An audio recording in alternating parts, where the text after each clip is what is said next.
Thanks everybody for coming. Thanks for coming on Veterans Day, and thanks Suvi for getting up very early in Berkeley. So Suvi is a cognitive neuroscientist in Berkeley. She's working as a scientist at the Fine-Bergotron project.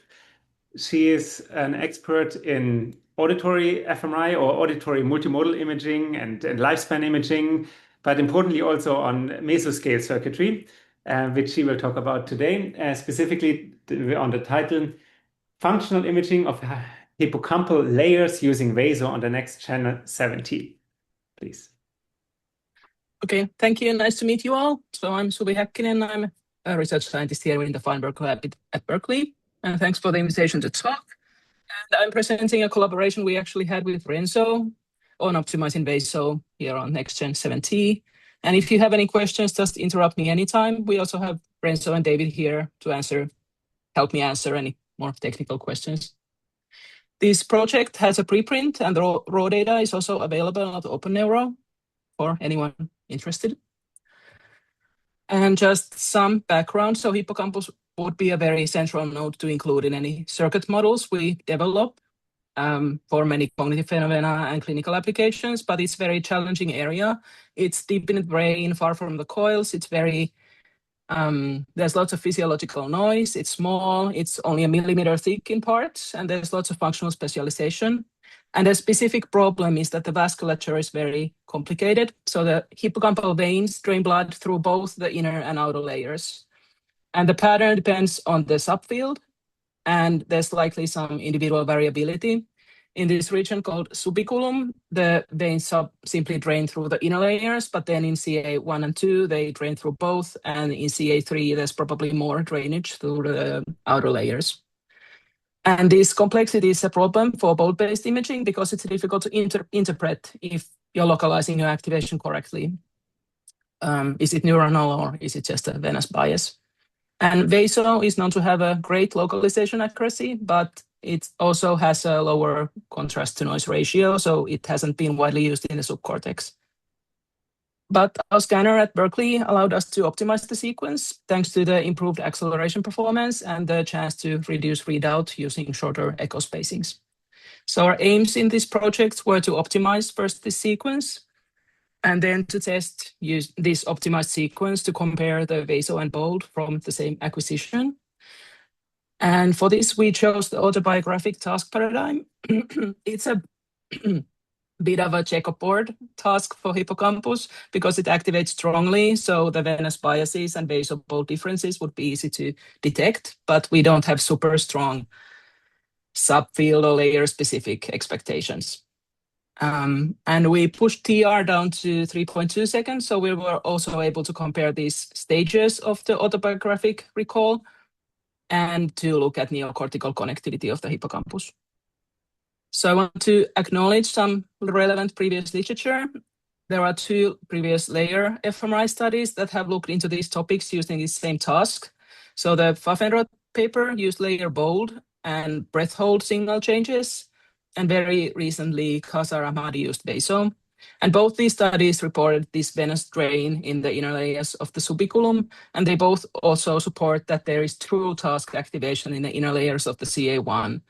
And that's also kind of expected because the trisynaptic pathway is expected to terminate in the inner layers of the CA1, and this trisynaptic pathway is strongly associated with pattern completion, such as this memory retrieval based on cue task. And secondly, there is a large amount of evidence on functional differentiation between the anterior and posterior hippocampus, which is relevant for comparing these task stages and also for connectivity. So we collected data here at the Berkeley with the impulse head-only gradient coil and 64-channel receive system. And we optimized the skipped KP 3D EPI readout sequence. And we ended up having 0.84 millimeter isotropic voxels, effective paired TR of 3.2 seconds. And we used the sagittal slab and only imaged the right hippocampus and some neocortical areas. And importantly, we were able to use an unsegmented acquisition with the single inversion recovery cycles. And this was relevant because early in the project, when we did use a segmented acquisition, we ran into these phase artifacts. So here in the upper row, I'm showing 2 consecutive null volumes, and you can see that alternating intensity pattern. And on the right also, at least for this one subject, this artifact carried on to the activations that we actually saw. That was a big issue. But we were able to use an unsegmented in this final optimized sequence, so that was wonderful. And also the shorter echo spacings helped reduce the signal dropout in the medial temporal regions, shown in the bottom image. Here is an example of the raw VASO time series with the optimized sequence. So it's just motion corrected and bold corrected.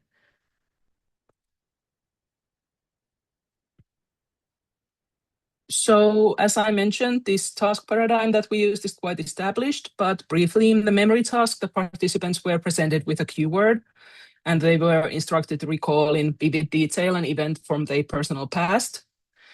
And they were also told to press a button when they had selected a memory. So we were able to compare the reconstruction and the elaboration stages of the memory task. And we had a control task of mental arithmetic. So they were shown a simple mathematical problem, which they solved, then pressed the button, and then started iteratively adding 3 to the result until the block ended. We currently have 6 participants collected, and we collected 35 minutes per participant, except one subject was measured twice. Very briefly, our analysis pipeline. So we did use Nordic. We used GLMs to compare the memory and math conditions and then the stages of the memory task. We used hippocampal to extract the layers and segment the hippocampus. And then we used this surface-based pipeline of sampling the voxel-based statistics to these surfaces, and group statistics used this unfold canonical space and AFNI PTA, and I think it's part of FSL Palm toolbox. So here's an example of the surfaces on the mean VASO. And here is an example participant, what the activation for memory versus math looked like. So at this macro scale, they seem to converge quite well. So the stronger activation during memory than math is shown in red, and it's, well, in parts of the cortex and the hippocampus, and hippocampus is zoomed in on the bottom row. Zooming into the hippocampus, and this is now over T statistics over our 6 subjects. Both Bold and VASO showed increased activation, and there was this anterior emphasis, which is consistent with literature. I'm also showing inner versus outer difference at the right column. So there's kind of more inner than outer activation visible. And if one wants to look at the subiculum, where we expected the inner layers to have more activation relatively compared to VASO, it is there, kind of visible already. But to look at it more quantitatively, we did then plot the layer profiles per each subfield. And as expected and pointed by the red arrow, we saw a difference between the VASO and Bold in the subiculum. So the difference was quite systematic also at individual level. So that Bold showed increased activation during memory task in inner layers, and the effects was absent or even reversed in VASO. And in CA1, where we kind of expected there might be an inner layer, increased activation during memory, we do see this trend using both VASO and Bold. That's indicated by this green arrow. And in subfields 2 and 3, they show a tentative Bold bias towards the outer layers, which would also be consistent with what has been suggested based on vascular organization, but I don't want to say too much about them. It's really the subfield subiculum that we have the strongest expectation. To quantify this, we used the PTA tool from AFNI, which I understand is originally meant for longitudinal trend analysis.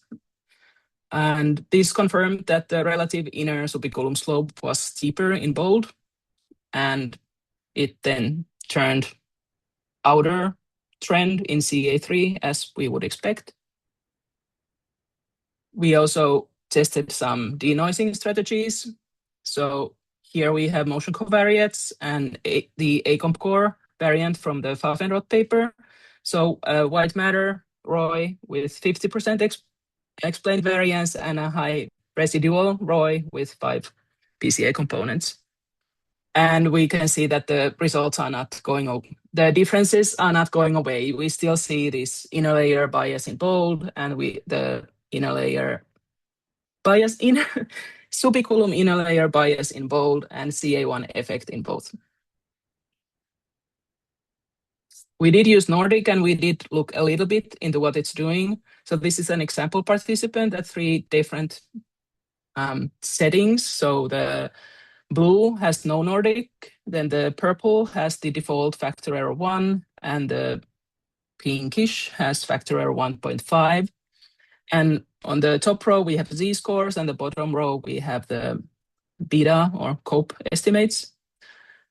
And we can see that z-scores go up the more you ramp up your Nordic, but the effect sizes start going down, which I understand or know that other people have also reported in these noisy areas that it may have trouble separating the signal of interest. But for our analysis, we chose the Nordic, the default setting of 1.0. Then one subject we collected twice because 35 minutes of data is not terribly much. And we wanted to just see if our effects we are seeing are getting stronger as a sign of we are collecting enough data. So here on the thick line is the combined analysis across 70 minutes of data, and you can see that it's kind of similar to the thin lines. So it looks like we are already capturing relevant differences with the 35-minute scan, but yeah.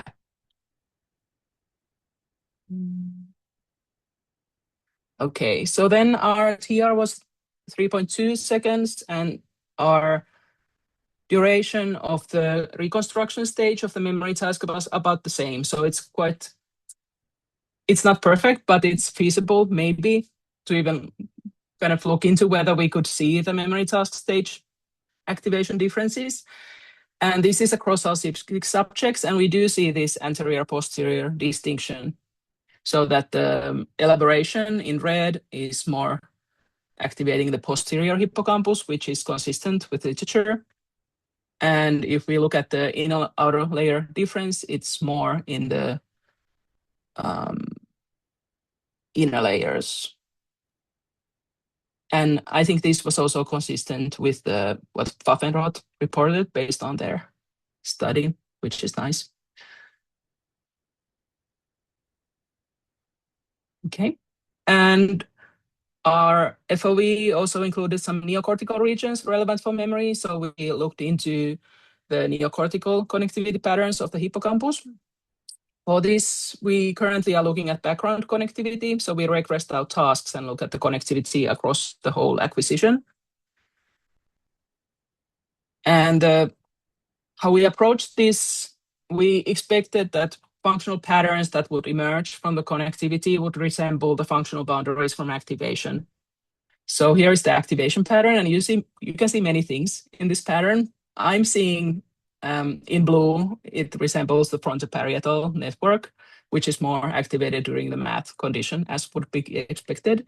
And then we see some maybe default mode here in the frontal, and then sensory activation, maybe reactivation during memory recall, during memory task.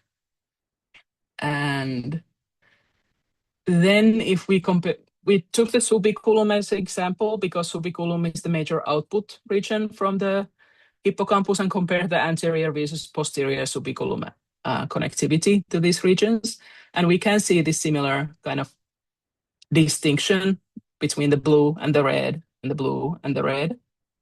especially in the bold, and also more weakly here in the VASO. And we see that the anterior subiculum is more strongly connected to the memory activated areas, which was consistent with what we saw with activation. And the posterior subiculum was more strongly connected with these putative math areas that are shown in blue. And then we also looked at depth-dependent connectivity. And here we don't really know the ground truth, but since subiculum has this venous drainage, we expected that the VASO and bold patterns might differ. And they do differ, with bold suggesting relatively stronger connectivity with inner layers, which is consistent with this signal misplacement. And it's, of course, kind of speculative at this point, but these venous confounds extend to connectivity. So that's important to keep in mind. We repeated this analysis of depth-specific connectivity for all the subfields, and especially the CA3 came out as different, and CA3 also has a different direction of bias. So it's also supporting our idea of this venous confound. But of course, the subfields are also functionally specialized and may truly exhibit different network connectivity from different layers. So we are already at my summary. So our results again show that the dangers of these venous biases are very real in layer fMRI. Our optimized VASO sequence showed differences in subiculum consistent with this venous bias, and both contrast, VASO and bold, also showed probable true effect in CA1. We were able to extract expected activation patterns also to relatively short blocks, and we were able to measure expected connectivity patterns, suggesting that depth-specific connectivity is also sensitive to these venous biases. And kind of a take-home message is that VASO is a good candidate to help interpret your results in these areas of complicated venous distributions. Thank you, and we still have our ongoing dissemination project if someone is not aware.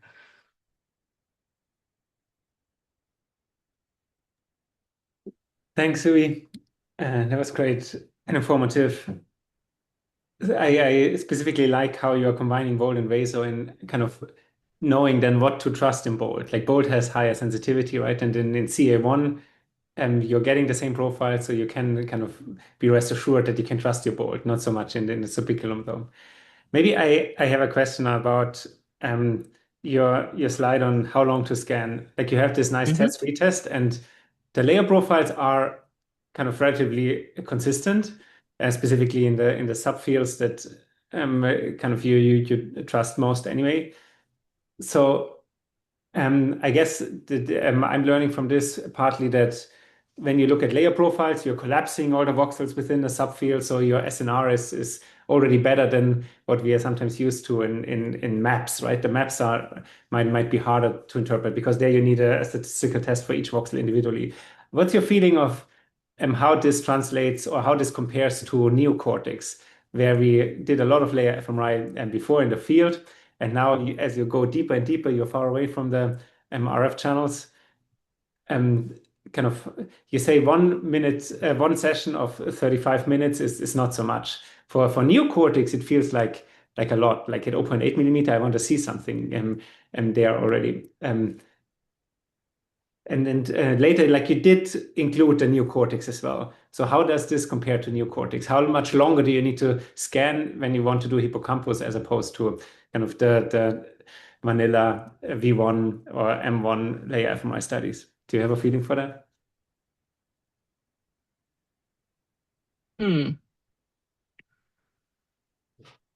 I do feel like it's more, but I don't really have a gut feeling of what's the ratio. I also want to comment, you said that I average over vertices or voxels. So actually I'm not. I'm computing the GLMs, the activation separately for each voxel.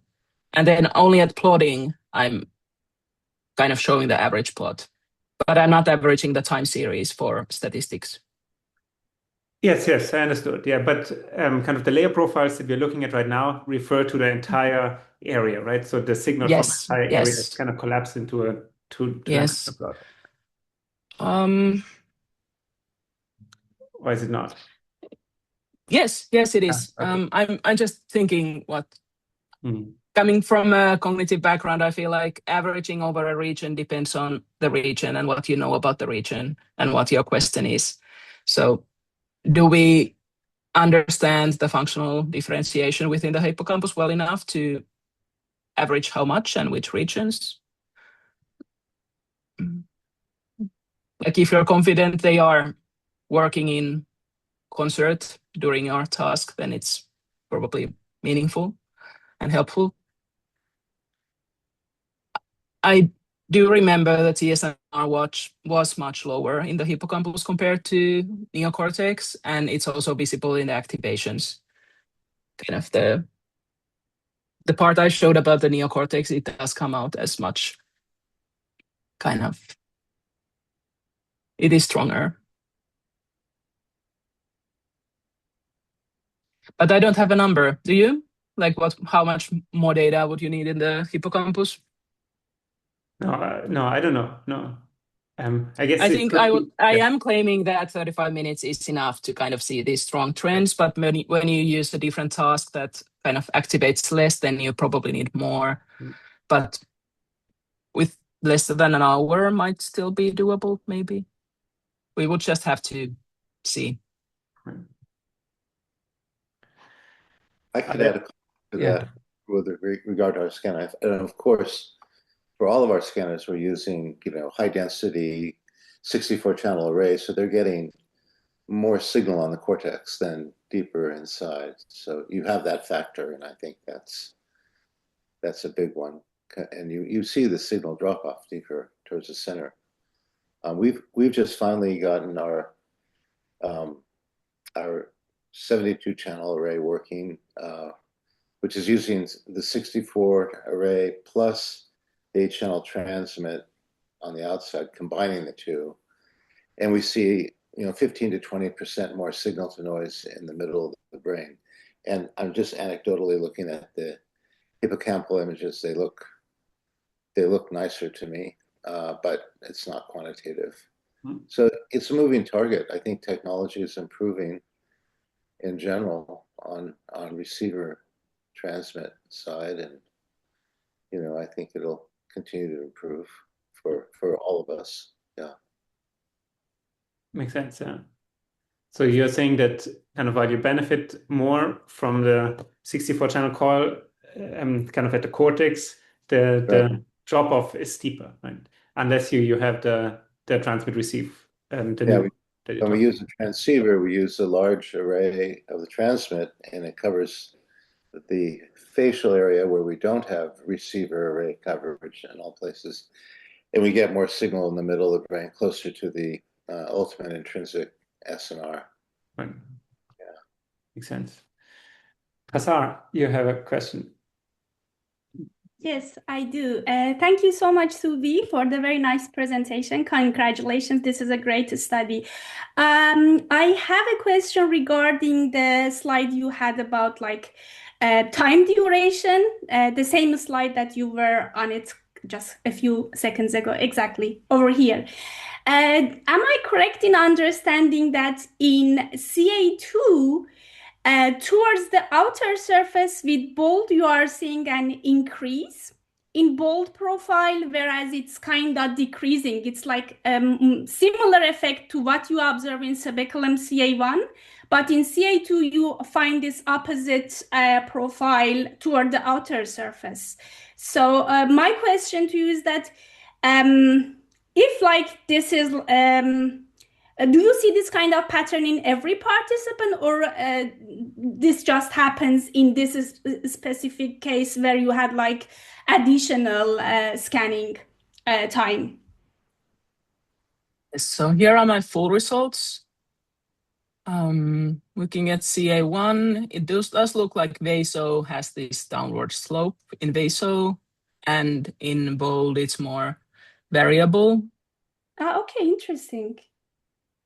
Yeah, I was wondering because in the previous slide, you probably know that like we had a similar study like yours, and I would say based on looking at your plots, our layer results pretty much overlap or like in the same direction, which is great. The only difference that I noticed that at least in the layer profiles that I had, I was seeing something similar to what you showed in the 70-minute duration in CA2 towards the outer layers. Like exactly something similar to this plot over here, but with the like moderate. Here, the steep of the slope, the slope is kind of steeper, but for me it was kind of modest. So I was curious to see whether you do see this on average profiles, which their bold seems to be quite, the average response seems to be flat. But overall, yeah, thank you very much. I just wanted to clarify this. This is really great study. Once again, congratulations. Thank you. So as you can see, the thin lines are kind of opposite directions here between the two runs. So I wouldn't make too much of this single participant result. But I agree, studies converge mostly. I mean, there were some methodological differences that make direct comparison difficult, but it was also a great study. Thank you. Do we have additional questions? Maybe. Oh, yes, Abbas. Yes. Hi, thank you so much, Dr. Häkkinen, for this.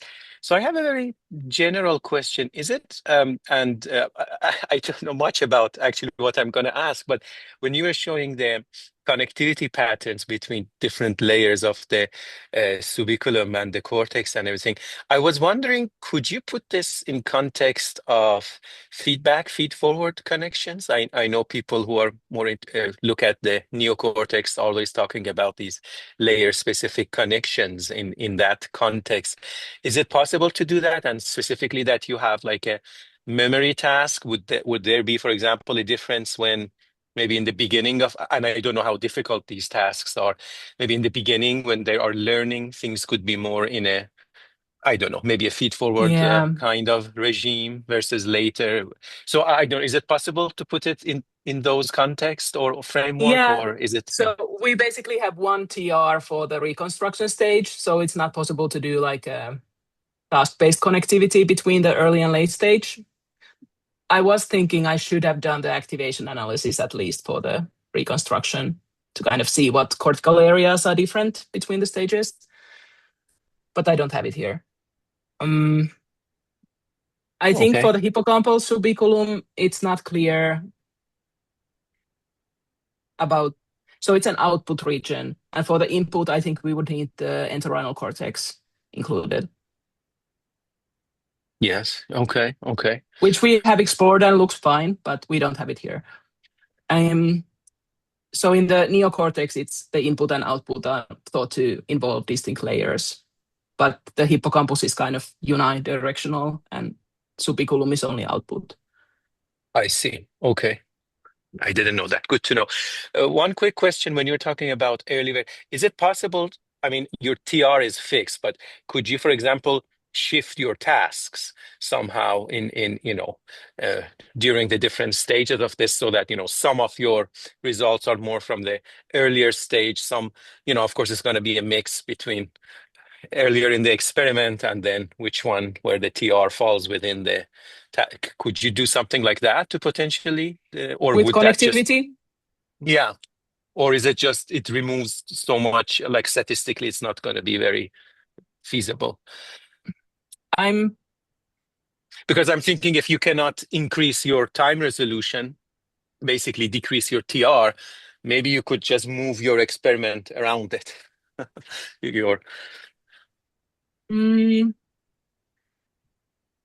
I haven't thought about it. I think that to measure connectivity, you would need like 3 TRs maybe, and that's already like 9 seconds. So that's kind of a long time for the earlier stage. But I could try it. Yeah. For activation, yes. Okay. I see.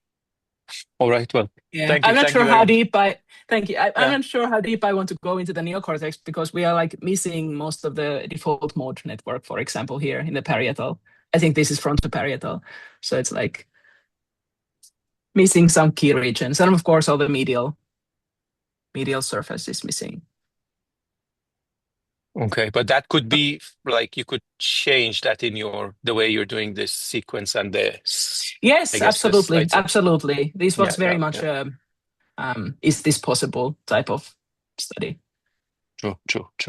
Okay, thank you very much.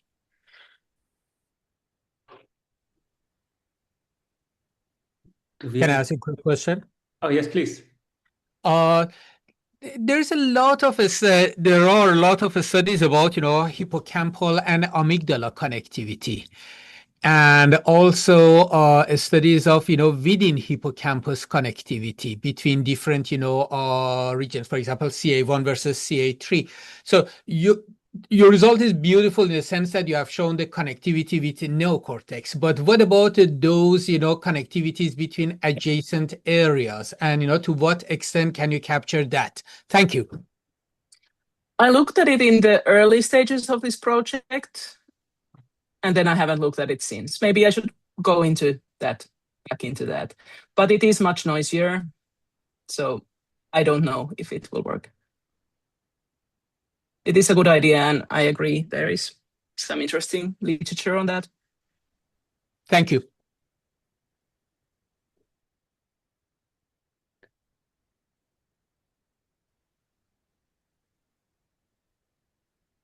think we have a question in the chat, and maybe you can read it. I can read it out loud as well. It's from Rob Frost. Thanks for the nice talk. It is expected for this talk to have substantial activation. Wait, no. Is it expected for this talk to have substantial activation all over the brain, like in the slide with the sagittal images, your activation maps? That seems stronger than in the hippocampus. Like you have your representative participant slide, and Yes. there's a lot of stuff going on, specifically also in the task positive network. The blue Yes, stuff. I think this pattern is expected in the neocortex, and why it looks less strong in the hippocampus, it's just less powerful. The test is less powerful there. That's my interpretation. It's noisier. Isn't it also maybe a result of the kind of task design, right? You called it the checkerboard for hippocampus. Like hippocampus is activated for almost anything, and then all other areas are kind of co-activated there as well. And that task is kind of tuned towards being kind of unique to hippocampus more for one than the other. But then it is expected that other brain areas are also co-activated with that. So it's not like a localizer for hippocampus, like moving versus static in V5. Oh, no. In that sense, it's not a checkerboard for hippocampus. It's not a localizer. It's just strong activation. But absolutely, the neocortex is also strongly involved in this task and in the math task. And like pretty much all of the brain is kind of recruited during any task we do. But this pattern specifically, I think, is expected for this task. Hello, can I ask a question regarding the phase artifacts from the segmentation? Yeah. So from my understanding, from the acquisition, you are actually using the EPI segmentation, right? And here you show some phase artifacts. I'm not sure if I understand. So could you explain more, like why it shows such a strong like phase artifacts?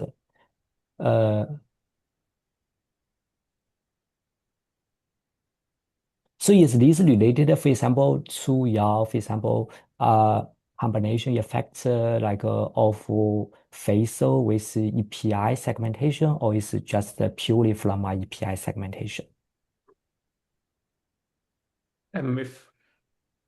If I can take that, Suvi? Yes. Like I think like in EPI, you do multiple shots anyway.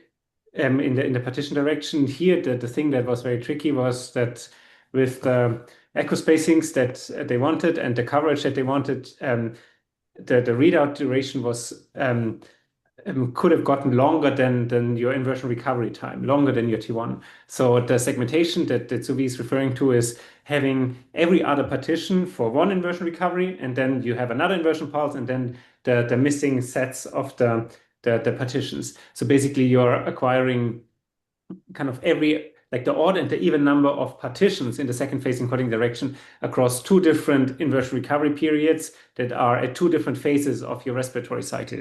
So it's not like a nice linear segmentation as you would do it for a conventional 3D EPI, because we need to have this inversion recovery on top of that. In vapor, you wouldn't have that, right? You can just go linearly through K-space and have additional flexibility. In inversion recovery EPI, you don't. So that was basically the issue there. And so instead, they kind of pushed the Van Bergertron scanner more, took advantage of the fastest slew rate to reduce the readout windows, and then squeeze it into one inversion recovery where it's more than comparable to vapor, I guess. And you don't have all the odd and all the even partitions spread across 3 seconds apart with different kind of respiratory phases. Okay, so you mean like so in for example, if you just use the one inversion recovery for the whole acquisition, you will not have the phase side effects. But in future, for example, if you want to have a large acquisition window and at that time you have to use multiple inversion, will you have this phase side effect issue?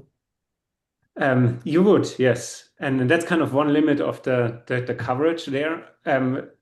And because of this phase artifact in other protocols that are being ramped up at the Van Bergertron, like this Sylvia Bunge's study, they're still refraining from having multiple inversion recoveries. Rather, they are really going aggressive on grappa and then use a Frisco. Even for whole brain protocols, it's all squeezed into one inversion recovery because of those phase artifacts.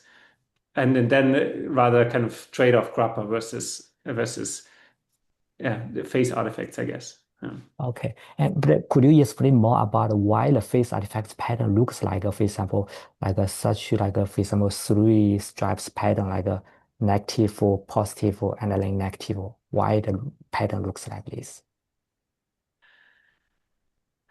I could speculate. I think it's complicated. Like overall, you have every other partition is odd and every other partition is even. But on top of that, you do undersampling. So I would say we have this phase artifact because of a ghosting in the partition direction. Because if every other partition is kind of has a slightly different phase, then we would have ghosting in the second phase encoding direction. And by ghosting, since you have all of your field of view filled, the ghost is then interfering constructively or destructively with the original signal, right? So sometimes you're being brighter and sometimes you're being less bright, depending on the phase or the interference of your ghost with your image. The ghost is weak. It might be in the range of like 2 to 6% or something, but then still these 2 to 6% might be adding or subtracting on the signal. And then whether it's really kind of positive or negative then highly depends on your B0 shim. So basically, I guess what you see specifically over the sinuses is these positive negative arcs which represent your B0, which then determines whether your ghost that is there due to the segmentation is interfering constructively or destructively, if that makes sense. Yeah, but thank if you change your shim, then it would look different. Yeah. Thank you for those information. Thank you.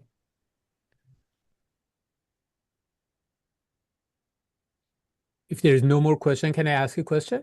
Go ahead. So Suvi, I look at the study is beautiful, but I look at it more like a sort of, proof of concept that now you have access to hippocampus. Good. But considering the signal to noise ratio, contrast to noise ratio that now you're seeing, what is the next step for you? Do you think, for example, now you can use this technology and go, for example, differentiate different type of memories from each other and, show that different subnuclei, they have different roles? Or do you think that, flashing checkerboards is still not, good enough for actually asking cognitive neuroscience questions? We can ask cognitive neuroscience questions. I think it will be important to include the entorhinal cortex for these circuits. And I think it will be easier to kind of work at the circuit level, kind of hippocampus, entorhinal cortex, neocortex, than within just the hippocampus at the moment. But it's also not impossible to reach for the within hippocampus effects. Yeah, but do you think you have now, signal to noise ratio or contrast to noise ratio enough for going and, checking, different type of memories and differentiate them from each other? What would you need to be able to separate different kinds of memories? Contrast to noise ratio. So yeah, but like, is it? Are you thinking some kind of a like a representational similarity analysis type of? Or for example, a spatial memory versus social memory versus, for example, temporal ordering, something like that. Classic visual task that, we usually, when you do conventional MRI, we see that, okay, so the whole hippocampus, is involved. But with high resolution, we are hoping that so that, for example, CA1 is involved in this one, but not the other one, while CA3 is involved in the other ones. And then we can even talk about the laminar organization of them or different type of, for example, when it comes to a space, different parts of a space are represented like this in one region, but not in the other region. These are the type of memory, tasks that I look for them. I don't think it would be impossible, but I'm not so familiar with these questions to understand like. Okay, so but I don't think it's impossible. Are you familiar with the Warrington paper? They look at the layer connectivity between the hippocampus and the V1, and that was not our scanner. And they were. I think that was a nice study. Yeah, that was about prediction and how hippocampus feeds into V1 for predictable stimuli. Yeah, but technically my question here is that when it comes to, for example, different, different type of, task. Let's focus on a spatial task. The representation of a space is not necessarily the same in individual 1 versus individual 2. So you need to have enough signal to noise ratio to localize all of your regions of interest in the level of one subject, and then to go there and have a reliable pattern of activity in every single subject. The main question is that, is the signal to noise ratio or contrast to noise ratio that you have right now good enough for localizing that pattern of activity in each of these subnuclei, or do you think no, it's not there yet? And I know that you may not have that exact question, but you should have some feeling about that. Am I ready for the next step, or no, it's still not there yet? Yeah, I don't think it's impossible, but I haven't looked into it. I haven't tested it. So, but my gut feeling would be that it would not be impossible. But thank you so much. I don't think 35 minutes of data would probably be enough for those. Exactly. More elaborate, but the kind of, if you collect more, then. Yeah, and I'm telling you this because, majority of my experiments are based on, multiple sessions. So opposite to Renzo that usually say that, 8 minutes is enough. I usually say that, maybe in 8 hours I can say something. David, please. Yeah. So let me add something for Suvi since we work together. Please. To answer your question, there are a couple of different ways of answering. First of all, we're really a methodology group underneath technology, pulse sequences and such. And Suvi's, at more of an analysis level. So, issues of signal to noise on the hardware, well, we could talk about that. But this situation reminds me a bit of, there's a paper, that you could use the VASO and the BOLD images together. So obviously BOLD has a superlinear increase in contrast to the susceptibility at higher field, and we're at 7T. So that's an advantage. Of course, you have the Venus problem.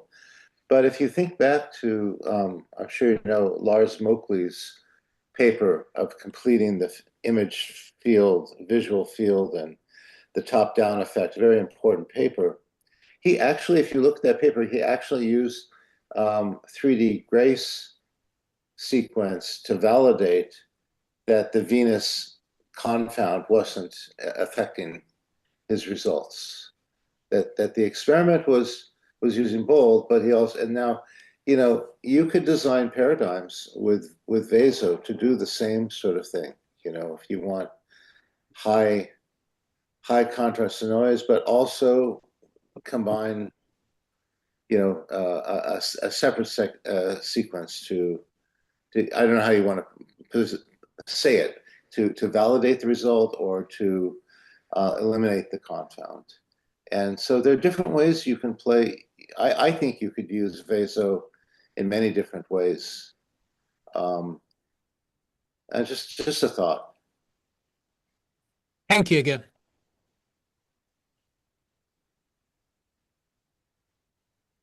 Sarah? If I may also chip in, because we have done also a quite similar study to what Suvi has done, and based on her presentation, I could confirm that her results are pretty much in alignment with what we have. Speaking of contrast to noise ratio, in our study, which is again in similar direction, we have calculated the contrast to noise ratio for both bold and VASO for the very same task. And I could say that the average CNR for bold was in the order of 0.3, and for VASO for our study, which has some differences to what Suvi has, was about 0.26 with no significant differences in CNR between bold and VASO. And coming back to your question, what you asked, I think both Suvi's studies and our study are basically feasibility first studies, just showing that VASO is possible in the hippocampus, and the hope is very much that cognitive neuroscientists, those involved in the field of memory, eventually use these protocols to address neuroscientific questions. I totally agree with what Suvi said. 35 minutes of data acquisition should be sufficient, but what I could also recommend is that I think both of us had 6 participants in our studies. I would emphasize acquiring more data sets, if possible, more than 20 participants. But the whole idea is that you use this data to look into layer-wise connectivity changes or just laminar organization in neurodegeneration, in epilepsy. You can address questions related to social memory, how the laminar organization is structured, for example, in CA2 region, or in spatial memory related questions, all of which are possible. But I think here, these 2 studies are, as David and Suvi said, are just feasibility first demonstration. But overall, I do believe that it is possible to address all kinds of neuroscientific related questions that are targeting memory systems and hippocampus in particular with this type of protocols. Thank you, Kausar. Good to hear you. Agreed. All right. We had an extensive Q&A. So I think with that, I want to thank Suvi again. And I hope I see you all in 2 weeks when we will talk about the latest push to very high resolution at the 10.5 Tesla from Lasse Knudsen. See you in 2 weeks.